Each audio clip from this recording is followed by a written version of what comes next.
नमस्कार दोस्तों, आज मैं पढ़ने जा रहा हूँ रश्मि रथी रामधारी सिंह दिनकर द्वारा लिखी गई कृति है और जो काफ़ी ज़्यादा प्रचलित रही है। तो आज हम इसका द्वितीय सर्ग पढ़ेंगे साथियों। जैसा कि आप सभी जानते हैं, रश्मि रथी के द्वितीय सर्ग में जब कर्ण को पता चलता है कि जो द्रोणाचार्य हैं वो निश्चल होकर उसे धनुर्विद्या नहीं सिखाएंगे, इसलिए वो धनुर्विद्या सीखने के लिए मतलब कह सकते हैं कि जो शस्त्र चलाना सीखने के लिए वो महाप्रतापी परशुराम जी के पास पहुंच गया। और परशुराम जी ने संसार से अलग होके बिल्कुल एकांत जीवन चुना था उस टाइम पीरियड, और वो महेंद्रगिरी पर्वत पे रहा करते थे उस समय।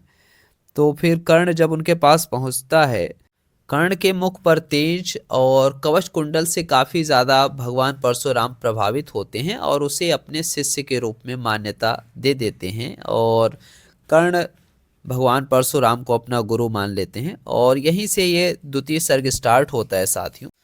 कौन सुनता यहाँ ब्राह्मण की, करते हैं सब अपने मन की। डुबो रही सोनित में भूको, भूपो की लिप्सा रण की। और रण भी किस लिए, नहीं जग में दुख दैन्य भगाने को। पर शोषक पथ भ्रांत मनुज को नहीं, धर्म पर लाने को। रण केवल इसलिए कि राजे और सुखी हो मानी हो, और प्रजाएं मिले उन्हें वे और अधिक अभिमानी हों। रण केवल इसलिए कि वे कल्पित अभाव में छूट सकें, बढ़े राज्य की सीमा जिससे अधिक जनों को लूट सके। रण केवल इसलिए कि सत्ता बढ़े, नहीं पत्ता डोले। भूपों के विपरीत न कोई, कहीं कभी कुछ भी बोले। ज्यों ज्यों मिलती विजय, अहम नरपति का बढ़ता जाता है, और जोर से वह समाज के सिर पर चढ़ता जाता है। अब तो है यह दशा, जो कुछ है वह राजा का बल है। ब्राह्मण खड़ा सामने केवल एक, शंख गंगा जल है। कहाँ तेज ब्राह्मण में, अविवेकी राजा को रोक सके। धरे कुपथ पर जभी पांव वह, तत्क्षण उसको टोक सके। और कहें भी तो ब्राह्मण की बात कौन सुन पाता है। यहाँ रोज राजा ब्राह्मण को अपमानित करवाता है। चलती नहीं यहाँ पंडित की, चलती नहीं तपस्वी की। जय पुकारती प्रजा, रात दिन राजा जई यशस्वी की। सिर था जो सारे समाज का, वही अनादर पाता है। जो भी खिलता फूल भुजा के ऊपर चढ़ता जाता है। चारों ओर लोभ की ज्वाला, चारों ओर भोग की जय। पाप भार से दबी धसी जा रही धरा, पल पल निश्चय। जब तक भोगी भोग प्रजाओं के नेता कहलाएंगे। ज्ञान त्याग तप नहीं, श्रेष्ठता का जब तक पद पाएंगे। असन वसन से हीन दीनता में जीवन धरने वाले, सहकर भी अपमान मनुष्यता की चिंता करने वाले। कवि कोविद विज्ञान विशारद कलाकार पंडित ज्ञानी, कनक नहीं कल्पना ज्ञान, उज्ज्वल चरित्र के अभिमानी। इन विभूतियों को जब तक संसार नहीं पहचानेगा, राजाओं से अधिक पूज्य जब तक न इन्हें वह मानेगा, तब तक पड़ी आग में धरती इसी तरह अकुलाएगी। चाहे जो भी कर, दुखों से छूट नहीं वह पाएगी। थकी जीभ समझा कर गहरी लगी ठेस अभिलाषा को, भूप समझता नहीं और कुछ छोड़ खड़ग की भाषा को। रोक टोक से नहीं सुनेगा, निप समाज अविचारी है। ग्रीवाहर निष्ठुर कुठार का वह मदान अधिकारी है। इसलिए तो मैं कहता हूँ, अरे ज्ञानियों खड़ग धरो। हर न सका जिसको कोई भी, भूखा वह तुम त्रास हरो। नित्य कहा करते हैं गुरुवर, खड़ग महाभयकारी है। इसे उठाने का जग में हर एक नहीं अधिकारी है। वही उठा सकता है इसको जो कठोर हो, कोमल भी, जिसमें हो धीरता वीरता और तपस्या का बल भी।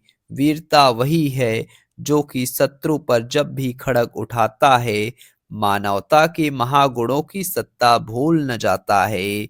सीमित जो रख सके खड़ग को, पास उसी को आने दो। विप्र जाति के सिवा किसी को भी मत तलवार उठाने दो। जब जब मैं सर चाप उठाकर करतब कुछ दिखलाता हूँ, सुनकर आशीर्वाद देव के धन्य धन्य हो जाता हूँ। जियो जियो अय वत्स, तीर तुमने कैसा यह मारा है। दहक उठा वन इधर उधर, फूटी निर्झर की धारा है। मैं शंकित था, ब्रह्मवीरता मेरे साथ मरेगी क्या। परशुराम की याद विप्र की जाति, न जुग धरेगी क्या। पाकर तुम्हें किंतु इस वन में मेरा हृदय हुआ शीतल। तुम अवश्य ढोओगे उसको मुझ में है जो तेज अनल। जियो जियो ब्राह्मण कुमार, तुम अक्षय कीर्ति कमाओगे। एक बार तुम भी धरती को निक्षत्रिय कर जाओगे। निश्चय तुम ब्राह्मण कुमार हो, कवच और कुंडलधारी। तब कर सकते हैं और माता पिता किसके इतना भारी। किंतु हाय ब्राह्मण कुमार, सुन प्राण कांपने लगते हैं। मन उठता धिक्कार, हृदय में भाव ग्लानि के जगते हैं। गुरु का प्रेम किसी को भी क्या ऐसे कभी खला होगा। और शिष्य ने कभी किसी गुरु को इस तरह छला होगा। पर मेरा क्या दोष, हाय मैं और दूसरा क्या करता। पी सारा अपमान पी सारा अपमान द्रोण के, मैं कैसे पैरों पड़ता। और पांव पड़ने से भी क्या गूढ़ ज्ञान सिखलाते वे। एकलव्य सा नहीं अंगूठा क्या मेरा कटवाते वे। हाय कर्ण तू क्यों जन्मा था, जन्मा तो क्यों वीर हुआ। कवच और कुंडल भूषित भी तेरा अधम शरीर हुआ। धस जाए वह देश अतल में, गुड़ की जहां नहीं पहचान। जाति गोत्र के बल से ही आदर पाते हैं जहां सुजान। नहीं पूछता है कोई तुम व्रती वीर या दानी हो। सभी पूछते मात्र यही, तुम किस कुल के अभिमानी हो। मगर मनुज क्या करे, जन्म लेना तो उसके हाथ नहीं। चुनना जाति और कुल अपने बस की तो है बात नहीं।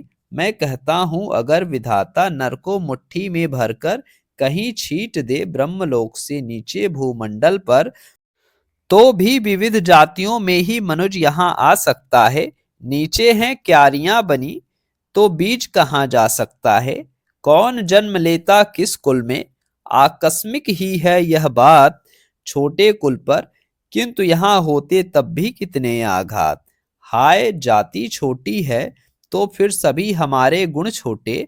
जाति बड़ी तो बड़े बने, वे रहें लाख चाहे खोटे। गुरु के लिए कर्ण चिंतन में था, जब मगन अचल बैठा। तभी एक विष कीट कहीं से आसन के नीचे बैठा। वज्रदंष्ट वह लगा कर्ण के उर को कुतर कुतर खाने। और बनाकर छिद्र मांस में मंद मंद भीतर जाने। कर्ण विकल हो उठा, दुष्ट भौरे पर हाथ धरे कैसे। बिना हिलाए अंग कीट को किसी तरह पकड़े कैसे।